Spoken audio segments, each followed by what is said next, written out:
Hello, my name is Hasan Sorrells, and this is the Leadership Lessons from the Great Books podcast, Shorts. There's no co-host on these Shorts episodes.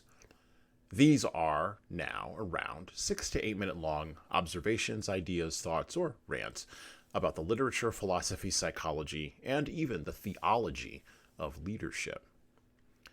Because listening to me talk about leadership for now around 6 to 8 minutes is still better than reading and trying to understand yet another business book.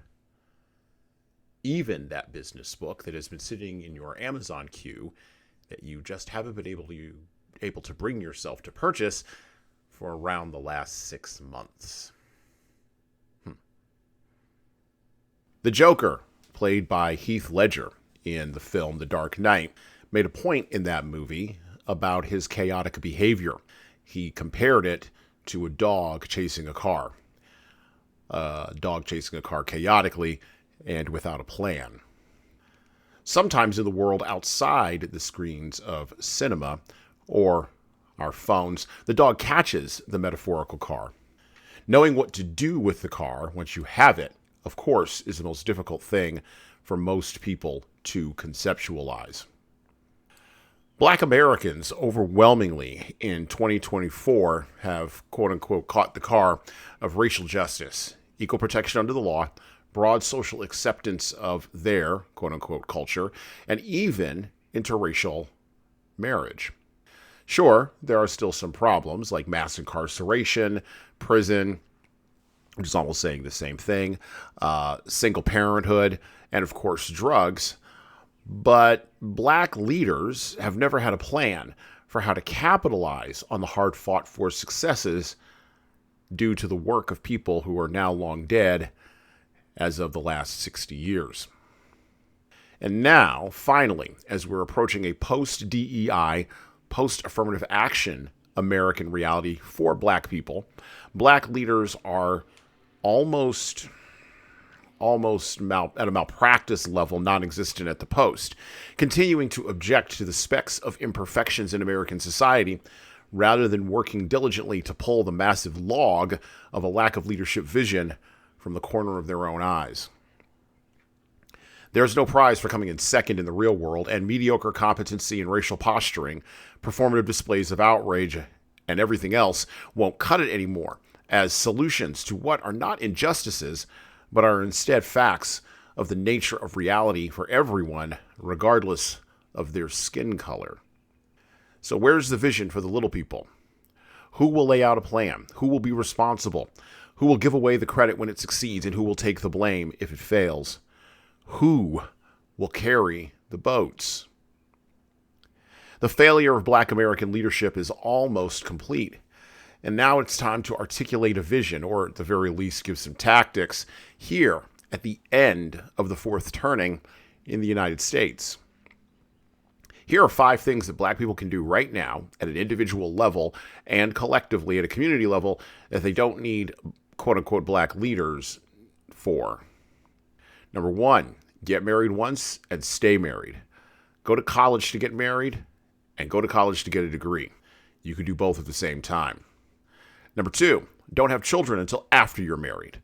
Sexual activity before marriage doesn't lead to happy outcomes for the children produced from it, nor does it help you grow spiritually or emotionally. Number 3, get a job outside of a government one.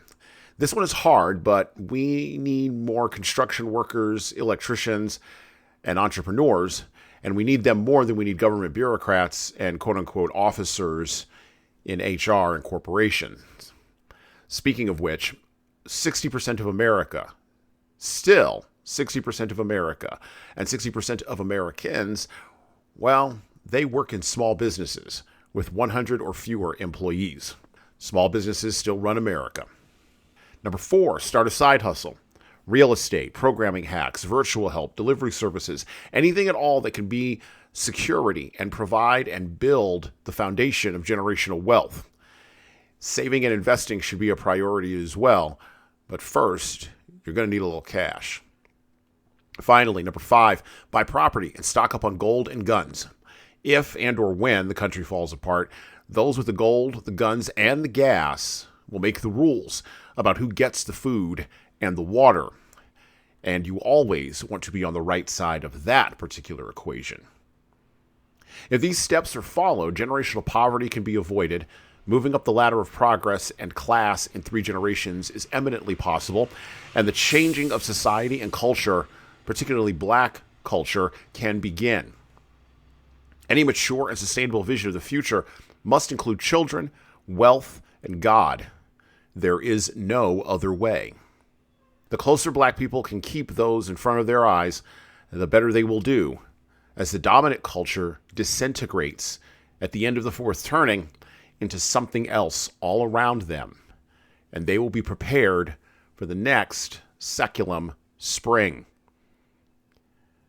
And well, that's it for me. Thank you for listening to the Leadership Lessons from the Great Books podcast today. And now that you've made it this far, you should subscribe to the audio version of this show on all the major podcast players, including Apple iTunes, Spotify, YouTube Music, and everywhere else where podcasts are available. There's also a video version of our podcast on our YouTube channel. Like and subscribe to the video version of this podcast on the Leadership Toolbox channel on YouTube.